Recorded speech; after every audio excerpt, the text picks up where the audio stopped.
I want to highlight a big upcoming single player game that just got revealed that looks very interesting. Also, we got updates on the future of PlayStation and Xbox, their next hardware. We got a big leak for that and way more gaming news to go over. So good that you're joining the Sunday news roundup.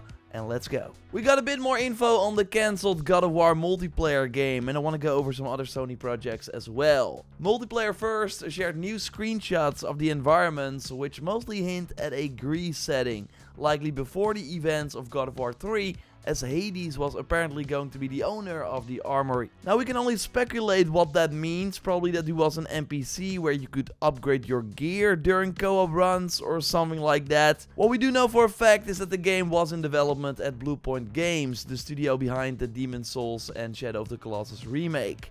They only have around 80 employees, so high chance this was the only thing they were working on after Demon's Souls in 2020. And also that's a very small team to support a potential big live service game, so this was never really going to work, and now it will probably be a while before we see their next project, which according to a job listing for a senior combat designer will be another third-person melee action experience. Maybe they will reuse some of the assets from this co-op project for a proper God of War 1 remake or something. I would be down for that.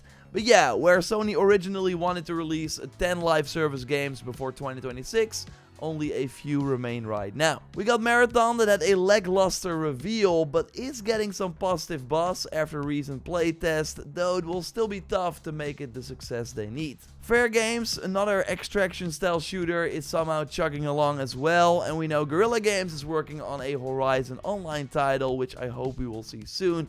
Because the sooner they get that out, the sooner we will get the third single-player Horizon game. Because we know many of the single-player developers are actually working on this online project now instead. Sony Band was also working on a live service project after Days Gone, but that was also cancelled following last year's Concord debacle. Although we now learned that there was more going on. Developer Robert Morrison, who worked on the project, said that they did not make enough substantial progress over the 3 years that he was there, so the cancellation was not a surprise.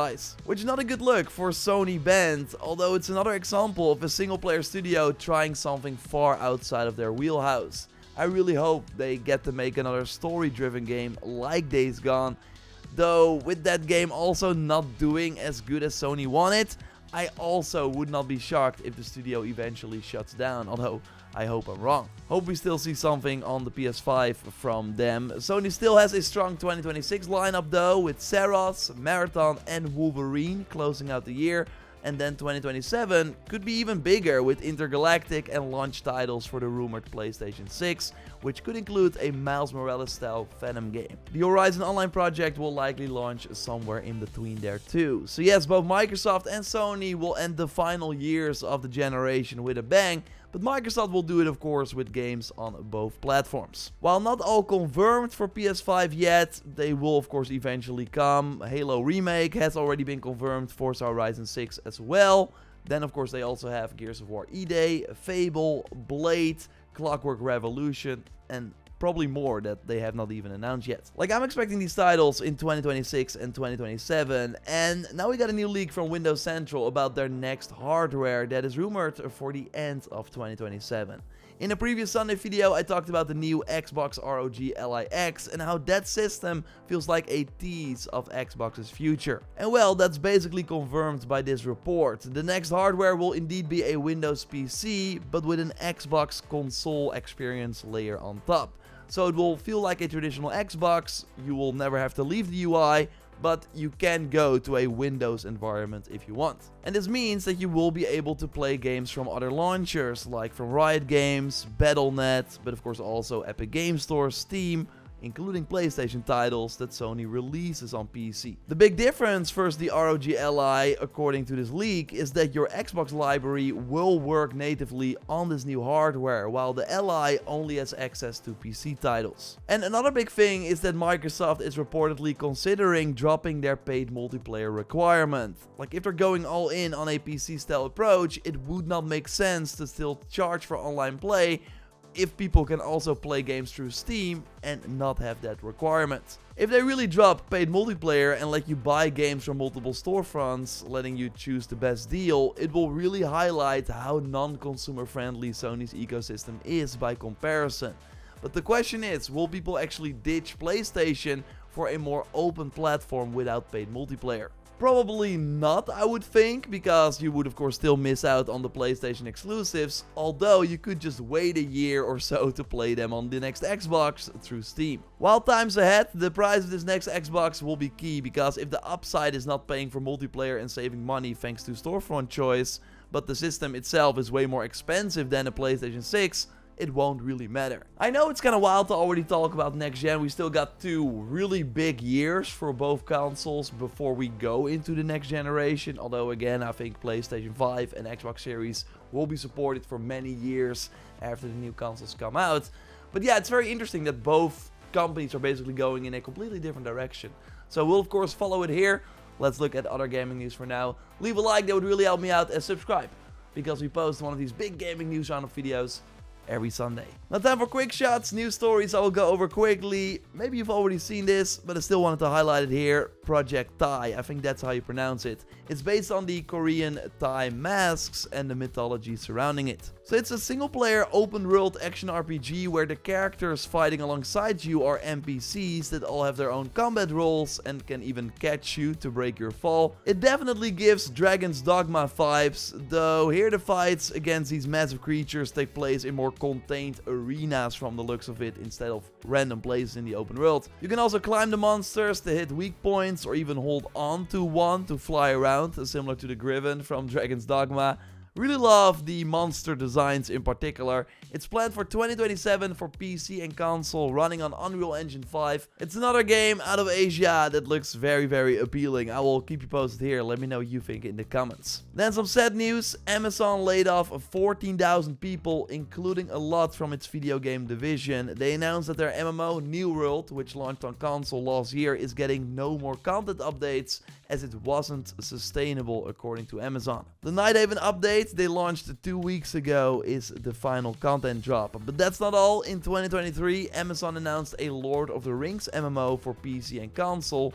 Well, that project also seems to be cancelled. So they're basically pulling the plug on their own internal MMO projects, while the Tomb Raider game that Amazon is publishing, while Crystal Dynamics is developing it, is still going. So they still got some gaming things going on with, next to Twitch, also Luna, their streaming service that they recently relaunched. So a standard Luna subscription is now included with Amazon Prime, and I tried it a bit and it's actually pretty wild. Like some major AAA titles like Hogwarts Legacy and even Indiana Jones are included here. So if you have Prime, you can just stream and play the game instantly, and it works surprisingly well. Other games require a premium monthly subscription, but their main focus now seems to be on party games, where you use your phone to play, probably to have a similar selection for Prime compared to Netflix games. But yeah, Amazon's foray into developing MMOs seems completely over. We also got some Capcom updates. They've been on a roll releasing a big AAA game at the start of every year. This February it was of course Monster Hunter Wilds, which had an impressive 10 million sales in the first month,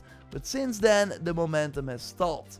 Right now the game has sold 10,745,000 units. Technical issues on PC likely play a big role, although there also doesn't seem to be much happening on console right now. An Iceborne style expansion will be super important to get the game back on the map. Hopefully Capcom learns from this for their next major release, Resident Evil Requiem, which is launching February 27th, 2026, exactly 1 year after Monster Hunter Wilds. And they, by the way, just announced a special showcase for that game for early 2026, so likely in January if I had to guess, with more information on the game. I can see them maybe drop a demo then as well. The Resident Evil series continues to perform incredibly well. Resident Evil 7 sold 1 million units every year for 8 years straight, and is now close to 13 million total sales. It's still Capcom's most successful series at 178 million units sold, with Monster Hunter sitting at 123 million. Now next year Capcom will also release Pragmata, and a game I'm personally super hyped for,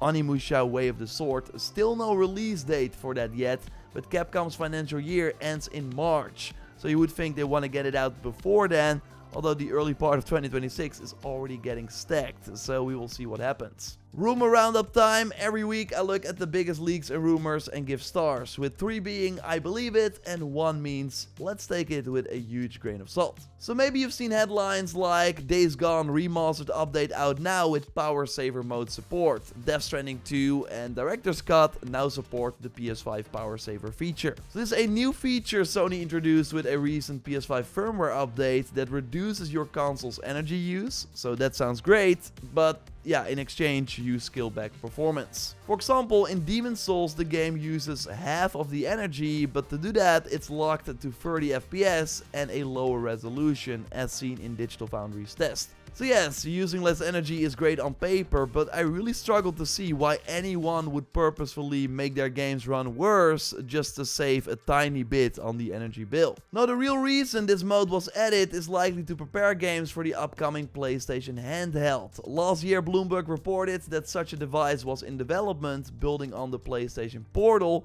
but then be able to run games natively instead of streaming only. Since then we've heard multiple reports linking this power saver mode directly to that handheld. So I believe this. Again, I don't think Sony would otherwise bother with a power saver mode like this. So I give 3 stars. Sony has to re-enter the handheld market because it's super popular right now, and it needs to be with a system that can run their console games, because why the Vita failed is because they had to make games specifically for that platform, and yeah, they wanted to focus on the PS4 instead.